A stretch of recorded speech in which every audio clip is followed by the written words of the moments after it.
Session 1, and we're on time, which is good, which is Consumers, the Final Frontier. Can I get my panel to pop up here? I know we're going to hear first of all, from Etienne on the movements that FSC are making in identifying consumers as being an important force, and what you can and can't expect. And then we have Abreu and Suds to pick up that conversation and run. But first of all, once you've got some water, I'll hand you to Etienne.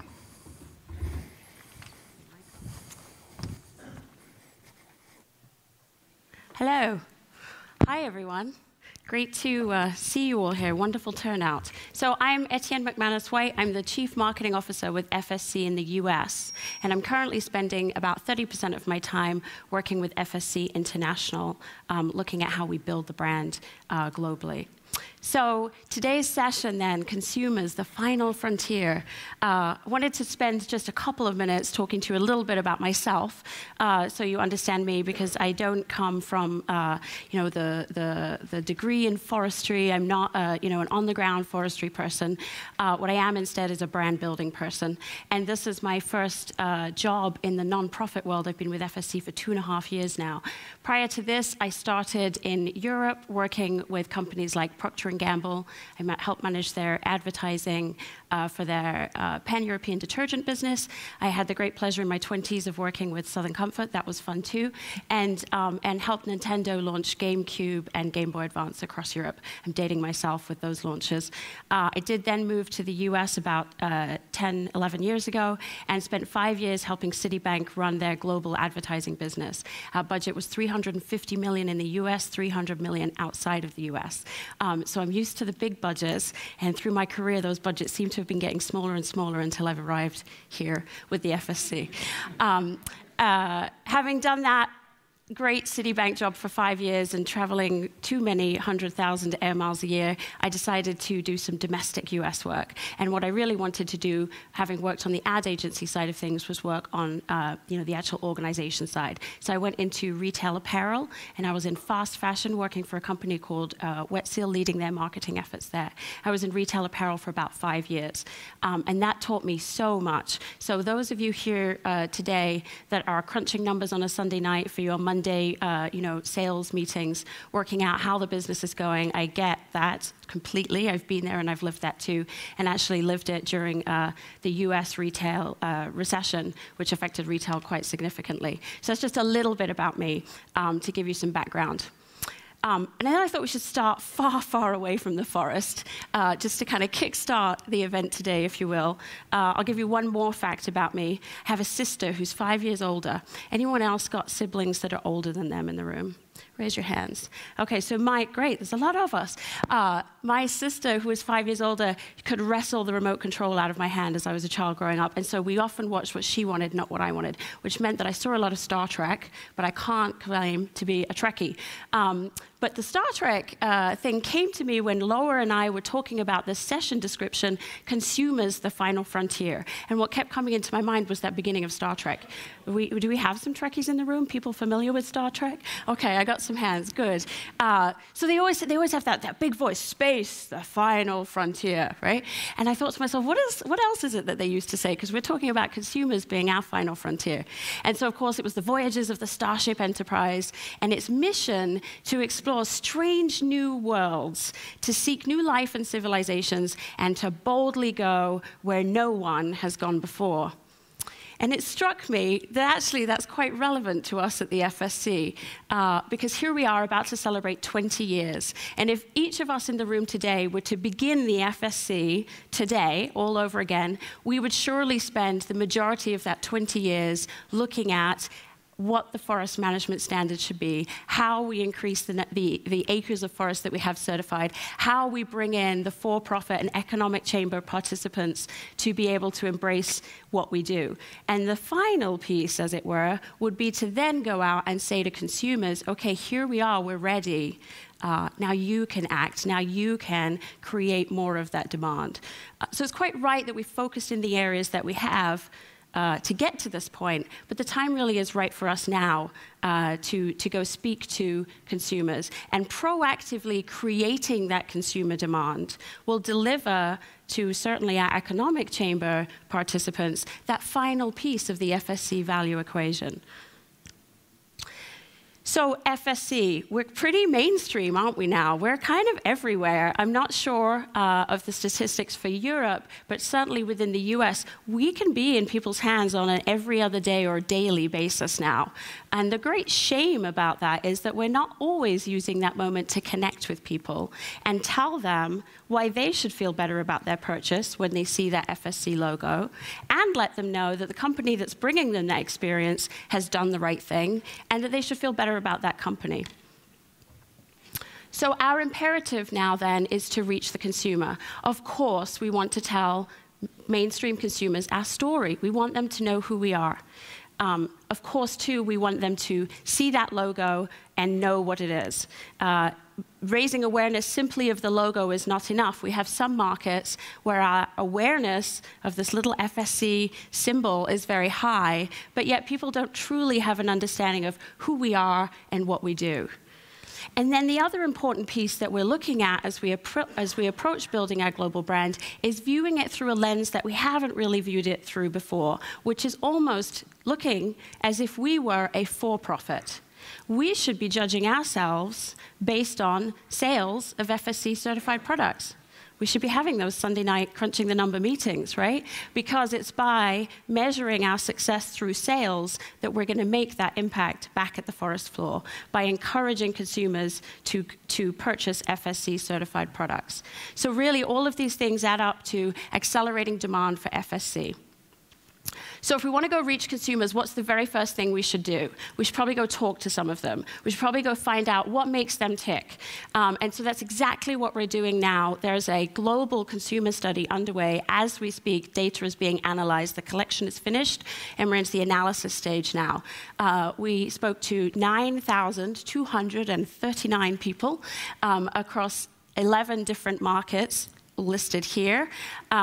And we asked them a variety of things. We put into research some different messages about the FSC to see which ones are most compelling and motivating to them. So we have in there the beginning of a brand story that can come out and become for us one anchor globally that can affect and influence all of our communications and give them a consistency. We're also speaking to them about forests and how they interact with forests, what their views of forests are, how important are the forests of the world to global consumers.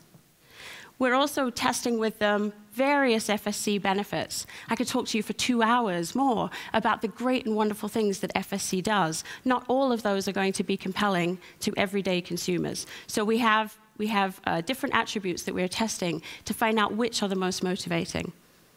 We also are looking at category insights by wood, paper, tissue, packaging, and so that we'll come out of this with some really great insights around the different markets that the FSC certified products can be found in.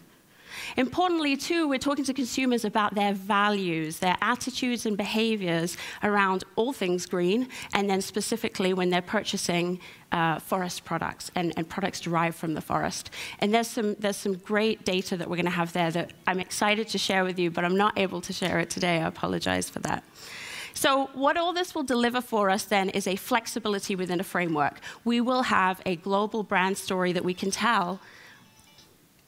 We will have a global brand. It's okay.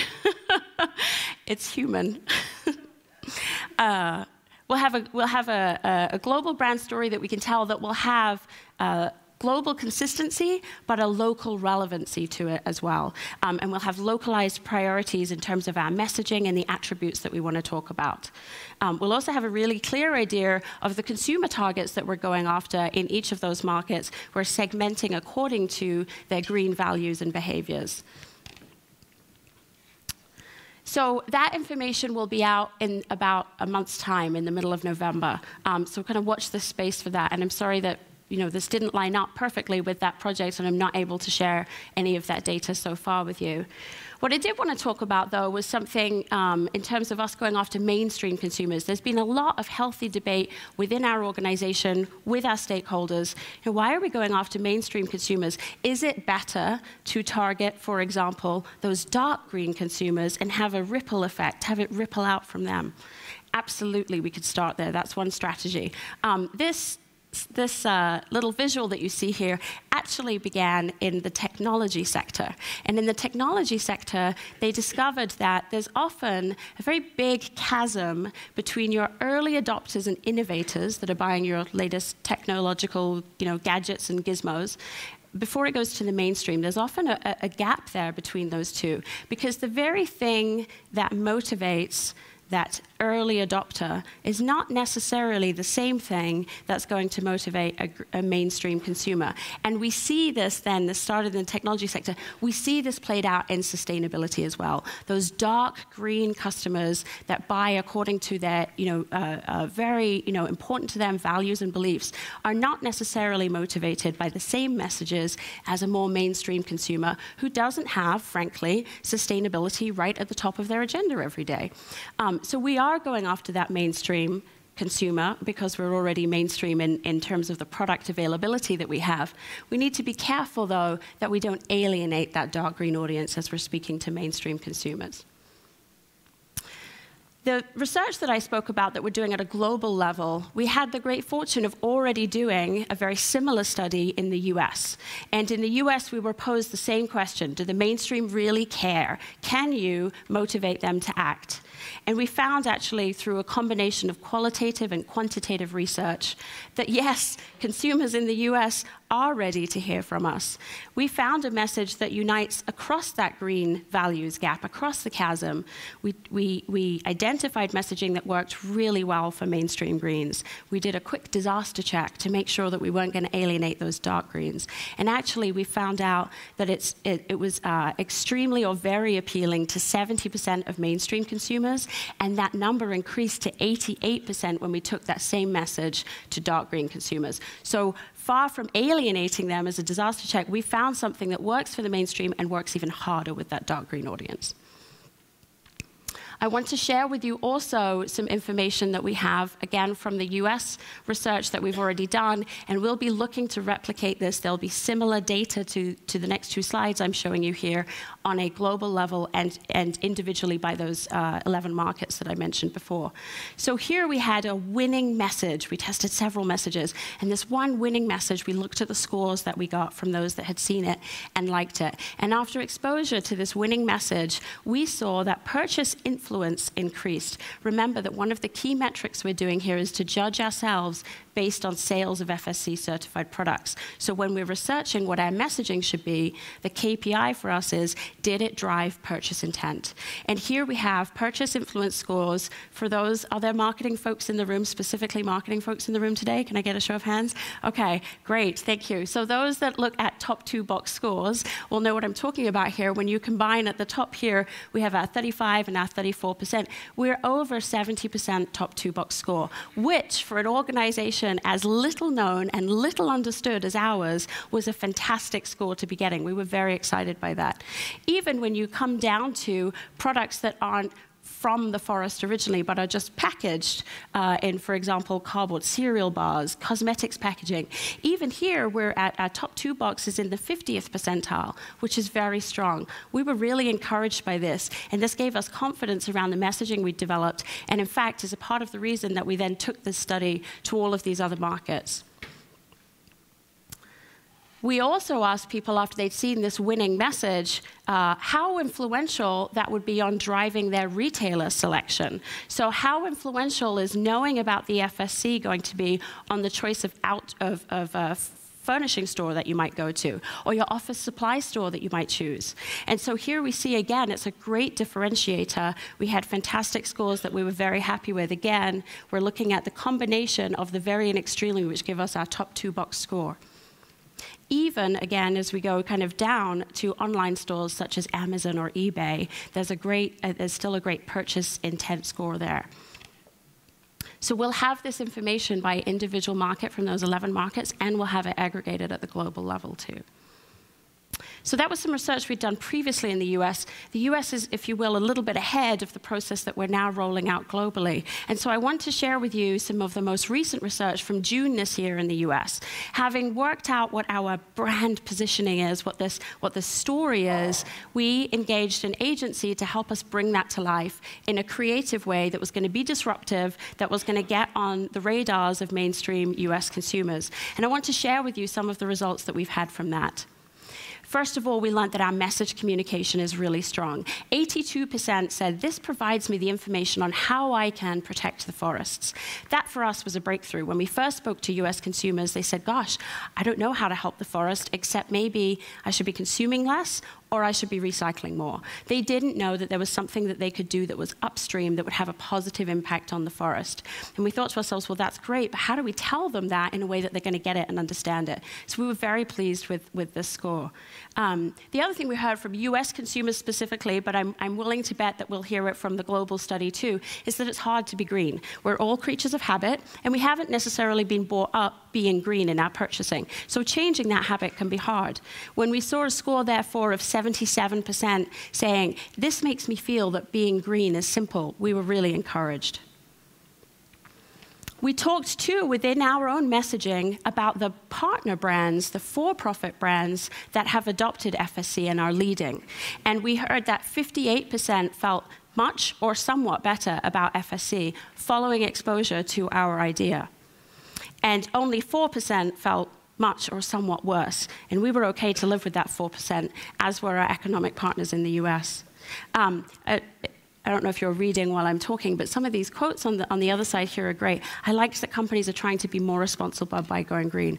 It made me glad to see brand name products using the FSC logo. It made me feel good about the products shown. We also saw a huge increase in propensity to purchase FSC partner products, because, of course, that's our KPI. Is it driving purchase? Is it driving purchase? So 85% of respondents said they were much or somewhat more interested in purchasing the partner products following exposure to our creative campaign. And even the research company that conducted this research, it wasn't actually us who commissioned the research. It was one of our economic partners for the greater good, because there were different category products in there and brands that were shown, not just within their own business. They spent $70,000 US on this research, and they contracted their research company that they use for the majority of their creative pre-testing. And this company is called Ipsos. They're globally well-known, well-respected research company. And the researcher said, oh my goodness, this campaign has a profoundly positive impact on motivation to purchase products with the FSC logo. It actually exceeded the norms that the company, the brand that was those health disclosures had seen. And they even went to the research company and said, have you seen this in other categories? Have you seen this with other clients? Because the scores were so big. And here we have consumer comments. I want to purchase products that are better on the environment. I would definitely consider these products next time I shop. The other statistic that we like, they're not all high statistics. I love this 1% statistic. So this 1% is 1% of people said the campaign is not attention grabbing. So let's just reverse that out and look at the 99% that think that it is going to grab their attention, which is great in terms of the clutter and the cut through that we want to see. Because we're a nonprofit, we don't have the big expensive budgets that you guys might have to manage your brands. So we need to be disruptive. We need to get on people's radars immediately.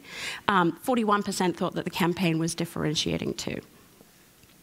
So that's a little bit of information on where we're at in the US, where we're kind of one step ahead, if you will, and we're already in creative development of that campaign idea. What I also wanted to talk to you about was some of the interactions that we've had with consumers and what we've learned. We went into our research in the US thinking and knowing confidently that we would provide some kind of green halo, surely, for those brands that we're associating with. What we didn't realize was that it was really a two-way street that we needed. Certainly, consumers in the US are not as aware of the FSC as they should be, as we would like them to be. And so once they know of us and our mission, they're delighted to hear that we exist. But they really have no idea, are we 5 tree huggers in California just dreaming this up to begin with? Or are we, what we are, this international organization with leading standards for forest management. And so when they see our logo in connection with the everyday brands that they're already buying, that gives an endorsement to our organization too. So that trust that we have with consumers, we can lend some credibility and trust to your guys' brands, but you are helping endorse us too. It really is a two-way street.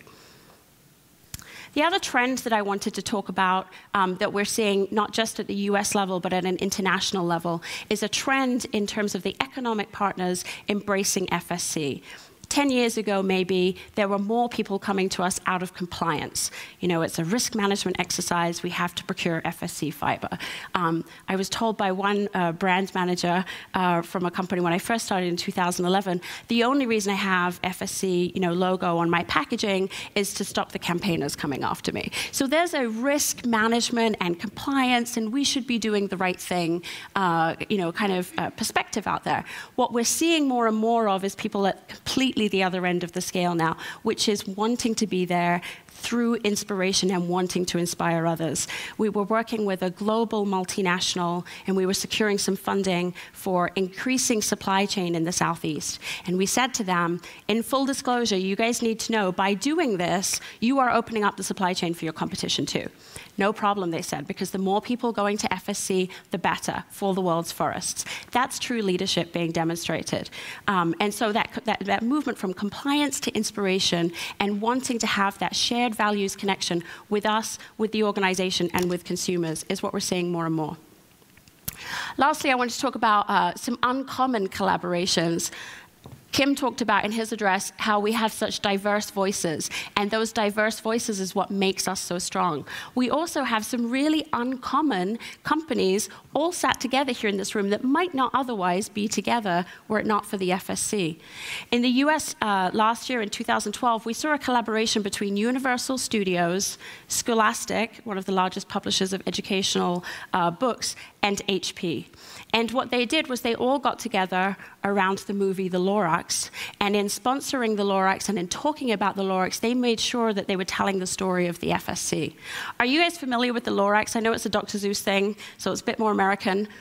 People, show of hands, Lorax? Yes, okay, good. So you know what the story is, and you know how well it fits the FSC. And the most bittersweet moment of my entire career, I think, was sitting in the Universal Studios office, hearing from the team that were creating the animated Lorax movie. If we'd known about the FSC sooner, we would have written it into the story itself.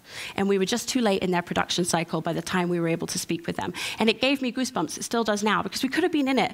And it's that bittersweet thing of people not knowing of us soon enough. What they did, though, instead, these companies got together and made sure that they told the FS story as well as they could. So Scholastic and FSC, we wrote lesson plans for 3rd to 6th graders in the US. 12 million children across the US learned about what sustainable forest management is and learn about the FSC. There were video components, there were online components, lesson plans. 12 million US children have now heard of us thanks to this uncommon collaboration. There was a flyer inside every DVD in the US that talked about buying FSC certified paper. Of course, it came under the umbrella of printing responsibly. HP had a campaign called Print Like a Lorax, and this was one of the components. But that went out in every DVD in the US. And then there was a microsite and a digital campaign and Twitter and truffle a tree seed planting games on lions and all kinds of great things, and that reached 15 million people in the US too. So this uncommon collaboration around for the greater good, let's tell the story of the FSC was a wonderful thing to see. So I'm almost finished. I have this slide and one more. Thank you so much for listening this far. I think that in summary, if I were allowed to say anything controversial today, and Loa from FSC Denmark gave me permission, I might ask you to consider that our brand is in your hands. Of course, our brand is that third-party logo that appears on your packaging, on your products. But our brand really is in your hands. If you guys can join with us and help us tell our story, we truly believe it's going to benefit you and give you the credit you deserve with consumers for the efforts you're already making. But our brand and our brand's destiny is really in your hands. And so I'd ask that you consider how you can contribute to and help build our brand as you look at your marketing planning for the year ahead. And then I suppose the only other thing I would say is to watch the space, because obviously we have some great data coming out. I started with Star Trek, so I have to finish with it. We were in outer space. I'm going to bring us back to the forest. But Jean-Luc Picard, from the more recent Star Trek episodes, has two sayings. One is engage. Let's go. Let's get this done. Lean in. And the other one is make it so. Let's go make this happen. And so I thought, since starting with Star Trek, I would leave him the last words. Let's go make this so. Thank you.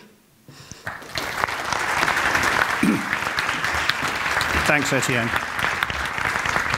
Thank you. Okay, it's over to all of you, but let me kick off by asking Suds a question. WWF have been involved in contacting consumers, trying to affect consumers for years now. Who are your consumers? What are you trying to impact? Is this just awareness, or is it change of behavior? What is it for? Figure out the light. Am I live? No, you were when the light goes on. Okay. That's it. Right. Thanks, John, and thank you, Etienne. Okay, so in terms of the consumer, and I was listening quite, actively to the presentation. When we talk about the consumers, I think it's quite important that we just differentiate two things, and I think this will be spoken about a bit today over different sessions. One of them is that you've got an end target, which is, say, the legislative, the government, business, private sector, institutions, where decisions are finally taken. And we know that we deal with them a lot. But then you've got the consumer, or you can call them the supporters, you can call them civil society, and whatever fits better. Now this is what we call the influencer target, and this influencer target actually shapes and informs the decisions that are made at this end target. So for us, the consumer it depends on who you're targeting, because you're talking to both, but both are critical to a final decision that takes place. And I can see quite a lot of parallels here with the FSC. Thanks, Sud. You're going to have to wave at me if you have questions. Please do wave at me if you have questions. I didn't realize how shy everyone was. Hang on. There's a microphone coming over here. Could you be... You've got the first microphone, sir, so you go ahead.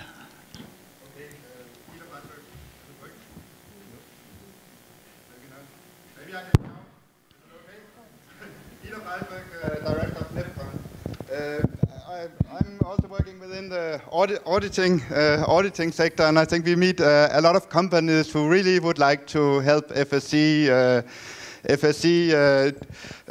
branding, would like to help to see the FSC brand developing and helping it on the way.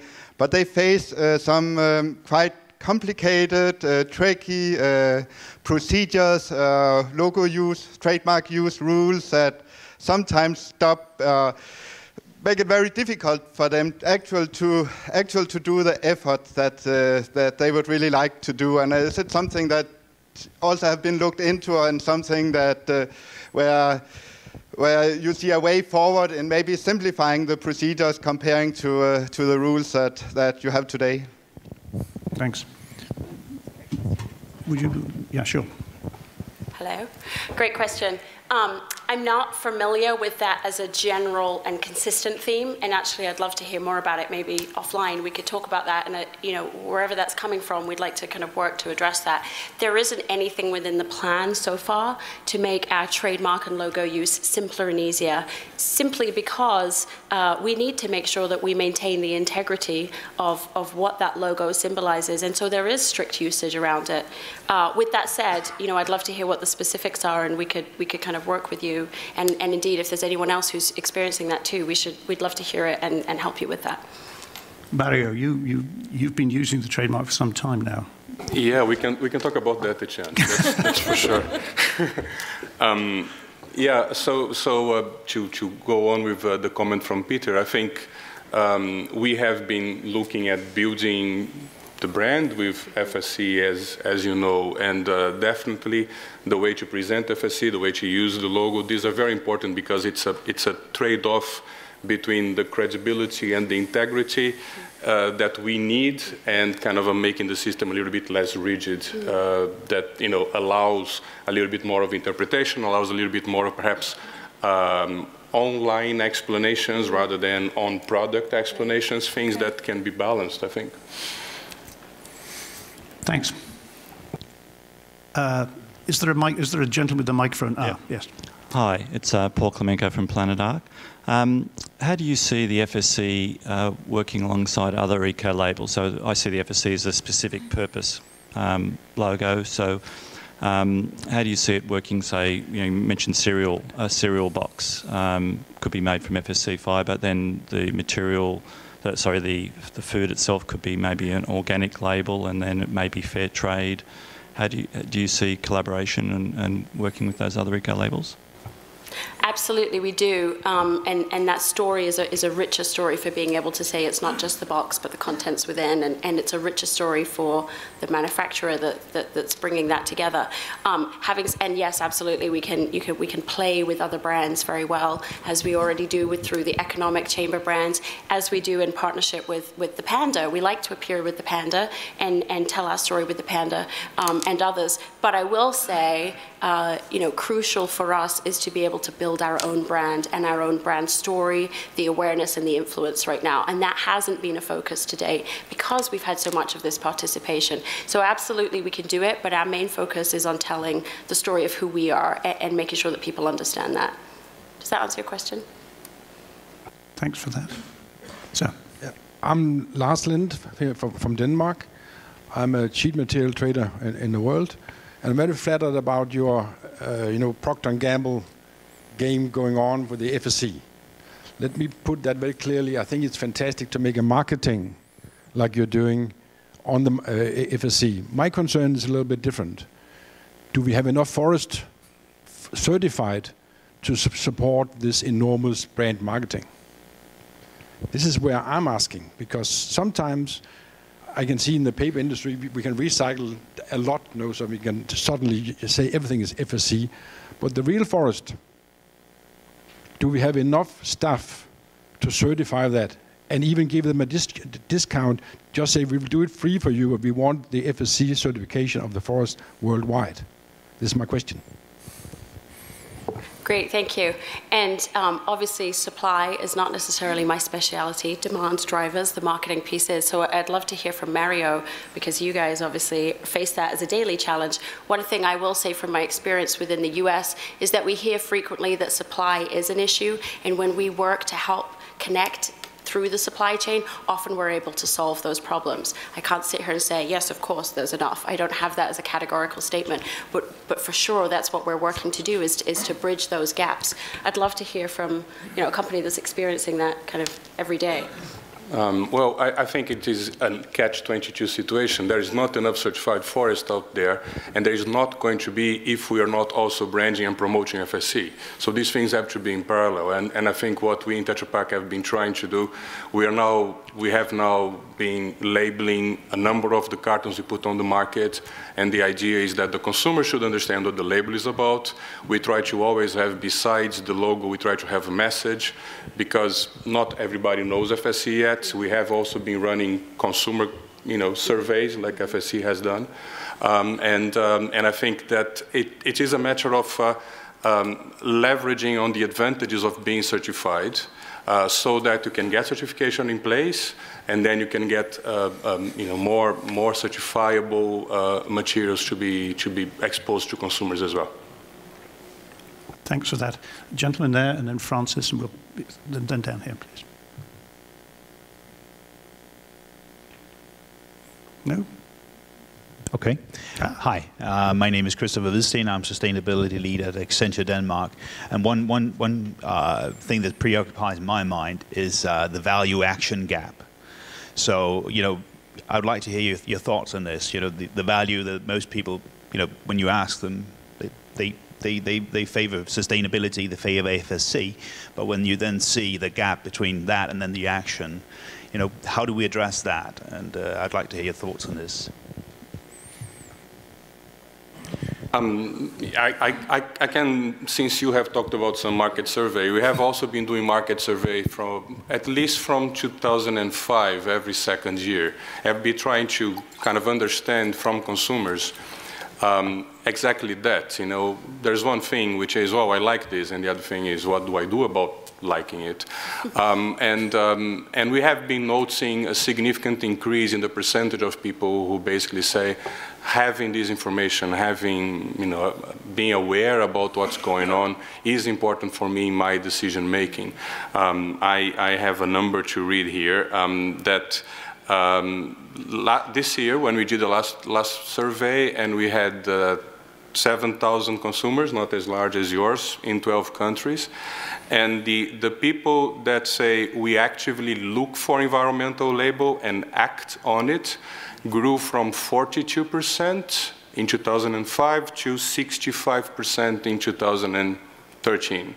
So it's a 20% increase. And most of the other indicators we have seen during the same time didn't change that much. So it really stands out as a trend. And we will continue looking at that because I think it's very significant to understand what's the impact of what you're doing, because otherwise, eventually, you also stop doing it if you don't see that there is a benefit for everybody from what you have started doing. I think that's a great question, and I think we live with that issue, especially when it comes to sustainability. It matters at consumer level in terms of the value and the action, that gap. And I would just caution that gap is actually much bigger than people realize, as what is thrown up by research, and when it actually does hit the marketplace.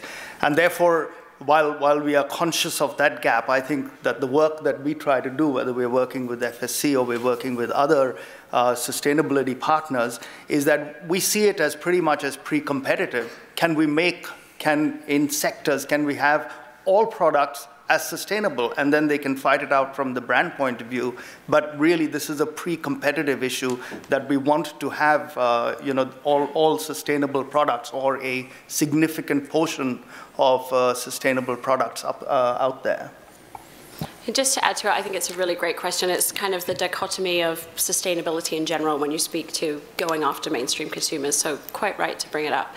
One thing that we saw when we did the focus groups in the US was there is a barrier, a perception issue that consumers have. They think that being green is going to be hard, right? And that's why I'm not, because it's difficult. So that's kind of my justification for it. And in the focus groups, we laid out on the table all of these everyday FSC certified products for them. And they said, well, who knew? I buy all of these anyway. I have these in my home. And so for them, they were thinking that they'd have to drive an extra 3 miles to some granola, hippie, co-op type place to find things that were going to be good for the forest that might be subpar performance too. And so for them to say, I can stand in my normal grocery store and choose that box of Kleenex that I'm buying anyway and know that I'm doing my part and reward the company for doing their part. Like, why they actually said to us, why haven't they been telling us about it sooner? Because for them, we're not really asking them to change their behavior significantly if you look at the FSC certified products that are mainstream. We're asking them to keep buying what they're buying, but it can become a differentiator between the brands. And so for them, it was this big aha. It was sort of where the energy in the room was at its highest during the focus group. Who knew? Who knew all these things I'm doing anyway could be good? And why haven't you told me sooner? Thanks for that. Suds, you had another comment. Just a quick comment, because I was listening to Etienne, and during her presentation as well, she spoke about issues related to the brand. And I think that I have to take a tech example, and forgive me for that. But I really think, and I think about this so much, that FSC really has the opportunity to be the Intel inside, for sustainability or sustainable products. And like you said, your brand is in your partner's hands. It's exactly the same kind of analogy that exists for Intel and their partners who distribute them or embed their products. Thanks for that. Francis, and then there's a lady at the back. Thank you very much. Francis Sullivan from HSBC. Can you hear me? Yep. Great. A comment and a question, if I may. The comment is that I think the fact that that FSC is now moving into the marketing aspect for consumers is really important, because that helps to complete the entire journey that Wood & Wood Products makes from forest to the consumer. So I really applaud that move. On the other hand, I suspect that quite a lot of Wood & Wood products aren't sold to consumers. They're either specified or purchased by institutions. And I wonder if you also have a parallel strategy to try to educate or market the FSC to the small number of individuals that may be disproportionately influential in terms of the purchasing decisions that go into wood and wood products that isn't bought. It's specified through contracts. And most of that, I expect, is timber and panel products rather than the consumer buying a lot of pulp and paper products. So I think it's important to think about that distinction. Thanks, Etienne. Absolutely, thank you. Thanks for your kind words and comment to begin with. And then, yes, that's completely right. But are we going after consumers and forgetting about the B2B side of things? Absolutely not. Are we going after consumers and ignoring public procurement, and government purchasing? No, we're not. We don't have space and time today. Today was the focus on consumers, but absolutely those things are things that we're looking to address. And you're right, there is a disproportional kind of bias to the wood products there, where they're often specified. So it's on our radar. Fine, thank you very much. There's a question there, and then I have a couple of questions over here. Okay. I have lots of questions over there.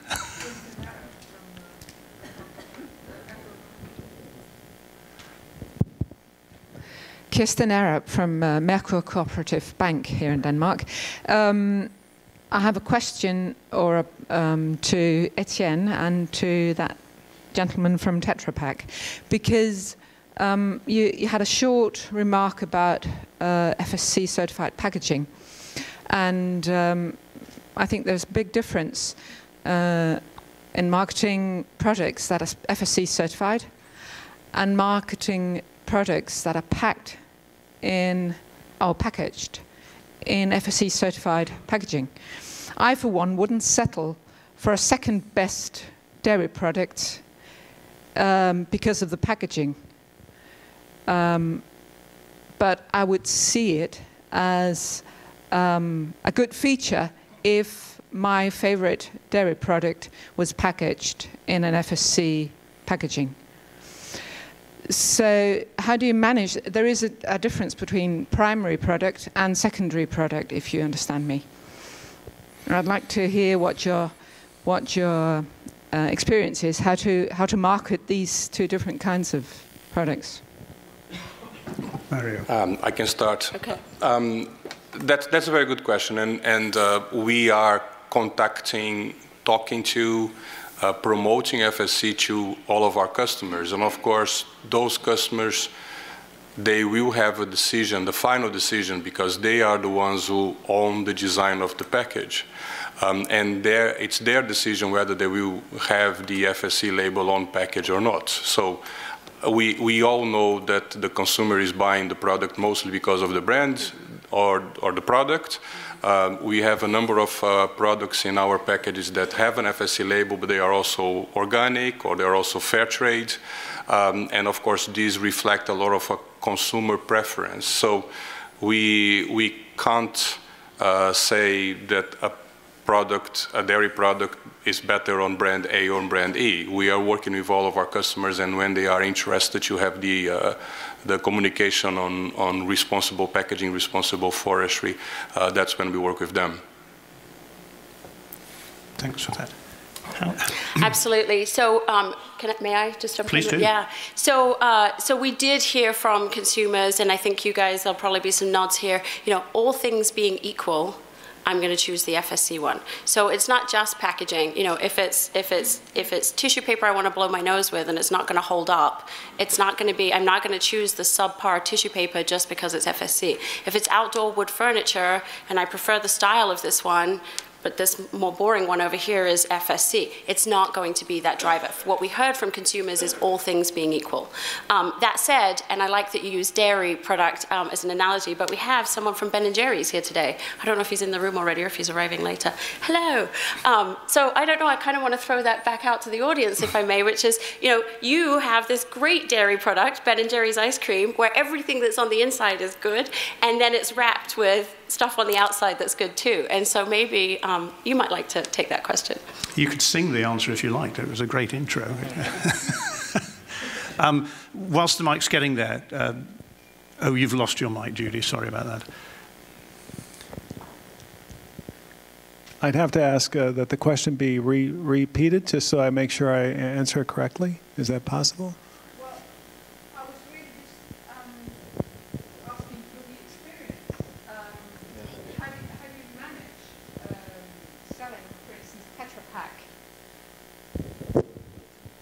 It's on. How do you manage to sell Tetra Pak, which is a secondary product, if I may call it that? I'm sorry. A secondary product because it's something that you put something in, and people go for the thing that's inside. The consumer, the final consumer, goes for the thing that's inside, not for the packaging. I think it comes down to all the storytelling that you're talking about. You've got to tell, and you'll hear our story tonight at dinner. But basically, I think it's a combination of stories, and the more stories you can tell, and we're telling not only the stories of sourcing and sustainable dairy and fair trade, but also FSC. And the idea that you can take it all the way through your supply chain and relate that to consumers and have consumers understand that the more we choose these sustainable supply chains, ingredients, and raw materials, the better it is for not only them, but really for the world.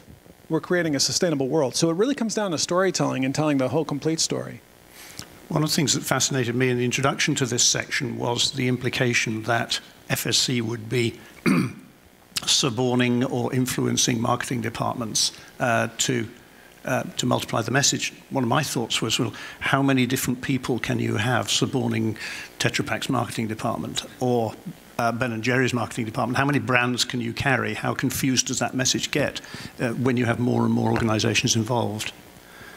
That's a great question. When I took this job 2.5 years ago, as you saw, I've worked on some pretty big, well-known brands beforehand, and I'll tell you, I was a little anxious about it because I was thinking to myself, how do you create one brand and one brand voice that can, sit on a, $1, 10 euro little box of tissues that you might blow your nose on, but also be on a $10,000 dining table, for example? How do you build one brand with one consistent voice and image across all those myriad of products? And I was a little anxious about that as I kind of came into it. I was like, wow, this will be a challenge. And when we spoke with consumers, what we heard is that's great because I learn it once and I can look for it in all of these places. And so my answer would be, the more the merrier, really. The more that can tell our story. There's room for everyone if the FSC story is told in a way that's relevant, compelling, and motivating to consumers. They said to us, I want to look out for it when I'm buying pizza in the frozen food section, and I want to look out for it when I'm buying school supplies and paper for my home office, and then knowing that I can send my husband out down that lumber aisle and tell him to look out for it too. It's the one thing that they can learn and apply in lots of places. So I was less anxious once we heard that insight. Oh, good. Madam. Fiona Wheatley, Marks and Spencer's. If we look back over the last couple of decades, then a very high proportion, and certainly from the EU and UK perspective, a high proportion of production and imports have come from the Far East. Now, increasingly, demand will also be coming from these regions and dominated by these regions, as this demand will be an enormous motivator of supply and forestry certification, but also for chain of custody certification, which we are very dependent on and which we find a massive, massive obstacle to our delivery of FSC ambitions. Does your marketing strategy extend to these markets, and what are the particular unique challenges that you face in influencing these markets? I feel like I'm talking a lot. Sorry, you guys. I'll be brief, and then I want to hear from you guys on it because you're kind of you especially are living it day to day. So. Does the marketing strategy include looking at those markets? Yes. That's why, for example, China, Hong Kong, India are included in the global survey.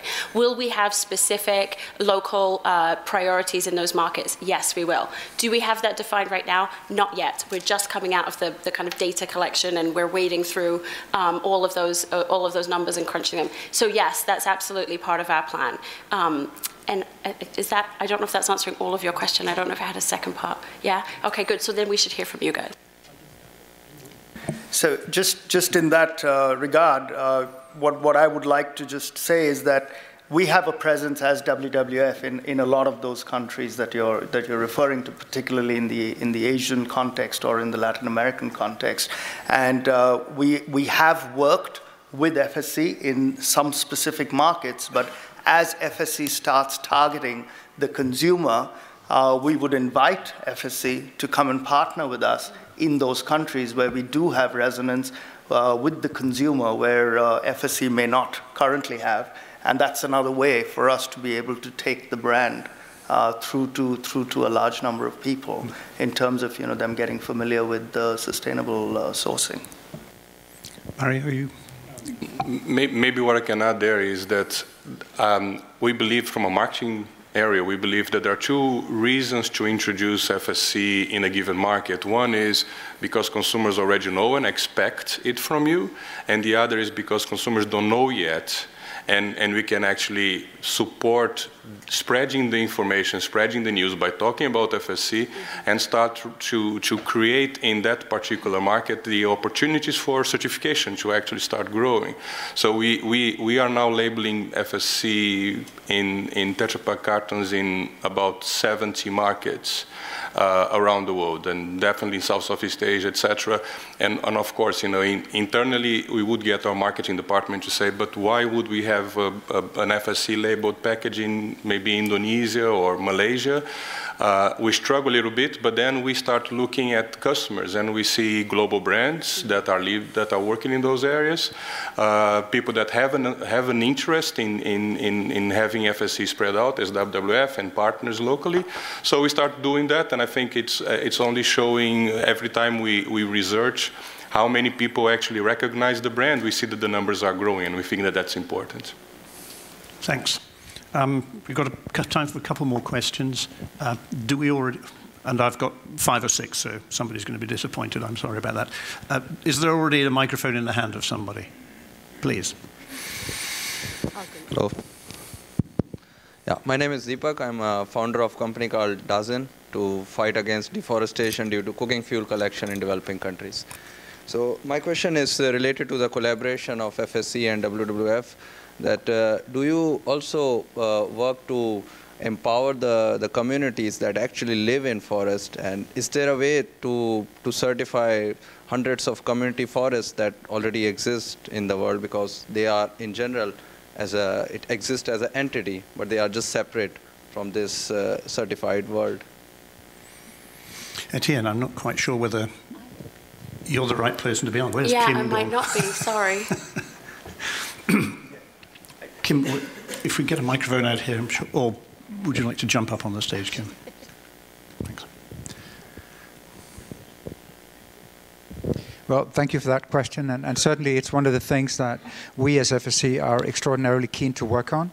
We have specific ways of certifying communities, so we have what we call small scales and limited operations stuff. We got ways to make a small community label option that we're working on at the moment, so we're very interested in having that engagement directly with the communities living in forests, both in tropical and also in developed countries. The difficulty, of course, is that these communities are very often not very well resourced in terms of understanding forest management, in terms of understanding our criteria, but we're really working to find ways in which we can engage more with them, and would love to talk more about that. Thanks for that. Gentleman just there. Hi, it's David Brunt from Axon Nobel. It's really a question for a couple maybe people here. It's great that you're thinking about campaigns run by brands to promote FSC, and that creates a challenge, because if you're a brand, you've got lots of messages, so how do you prioritize promoting FSC, and what strategies are you using against brand owners to do more stuff to promote your brands? To do more stuff to promote our brands. And strategies against, I don't know if it's against or for or with. I'm just trying to digest your question. So yes, it's complicated, isn't it? Because there's the story to tell that brand has, whether it's about performance, whether it's a differentiation through an emotional connection, whatever. There is that story. Should FSC suddenly become front and center? Probably not. But there are many brands that we're working with that are really well established already, that are known and loved and trusted, but struggle with differentiation maybe, or struggle with engagement. I'm just going to reach for that box of tissue. Sorry, Skip, I keep using KC here. But I'm going to reach for that box of tissue, and maybe I'm not paying attention to the brand because it's just a tissue I blow my nose on, right? But but maybe I am paying attention because I heard that message or I saw that thing or someone sent me that little digital film that let me know they're doing the right thing. And I want to support them doing the right thing. So I'm going to be conscious in my purchasing. So yes, there are lots of stories to tell. And we are very aware that we are a third party, mark on another brand's, existing story. But there are ways that we can augment and help engage at a deeper level and create that kind of stickiness with their consumers through that shared values connection. The consumers care, the company obviously cares because it's doing the right thing, and it all aligns with our mission. So is there a place in that trifecta where it can become an interesting story? Did I answer your question? Yeah. Okay. I remember. And we're not working against the brands; we're working with them. Suds. I'll just add to that.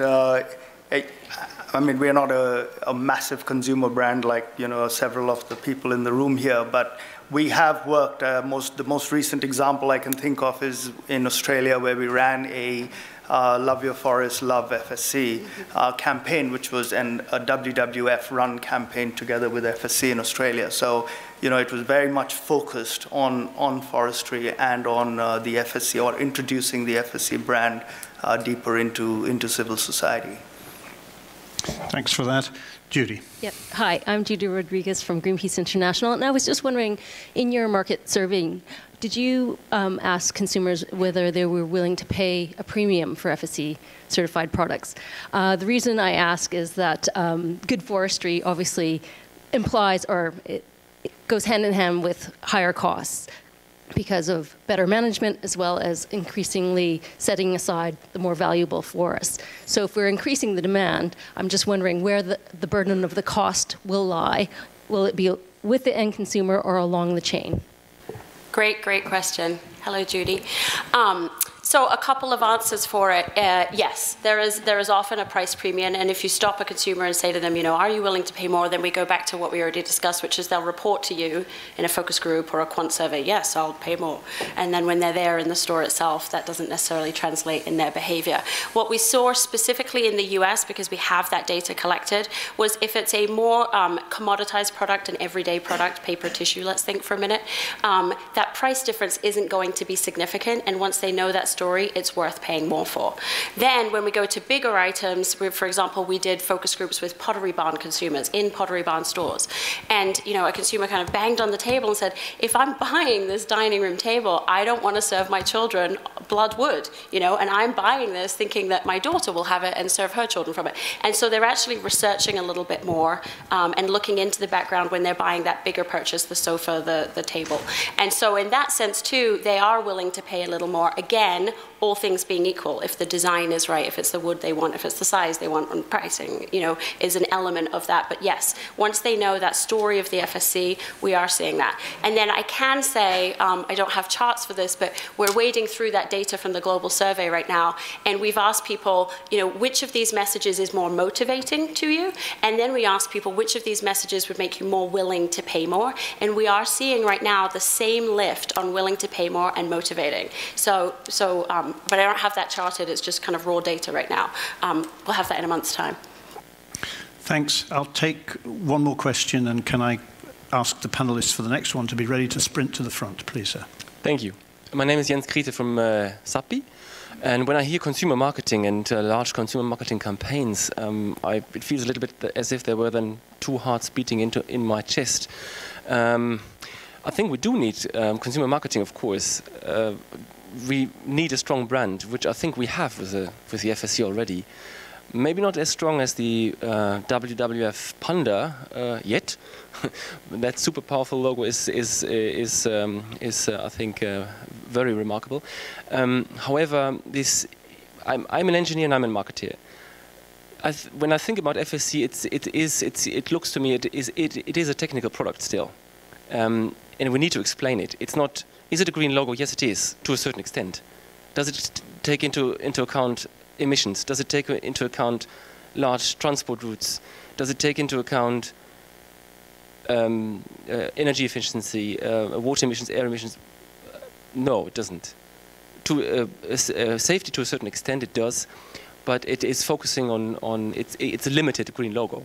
And I think that is not always clear to get to consumers, and we should be very transparent and honest with it. I think that is a risk which is there, which we need to manage. Yeah, I think this mantra also that I'm hearing and sensing. Well, we need to convince the consumer, and everything else in the supply chain will fall in line like a domino chain. It's not going to work. Of course, we see it now. I mean, we have heavy competition on our raw material side from biomass. People don't understand it. It's difficult to explain. But I think this even calls more for transparency and explain what it is and what we want to achieve. And the storytelling is maybe one element with which we can achieve it.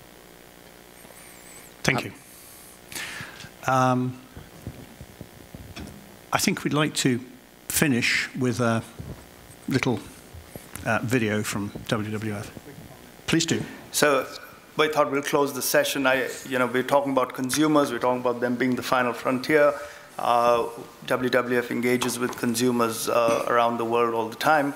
We've got a very short television commercial which we've been running online and with broadcast media over the last year and a half, which has been very, very successful and was one of the 10 top viral videos on YouTube at the end of last year. So I just thought we'll share that with you as we close the session. Thanks. And before we actually close, could the next panel be prepared to come up? We're going to run straight from one session into another, so please let me not lose you. And thank you to Etienne and to Suds and to Mario for this session. Thanks very much.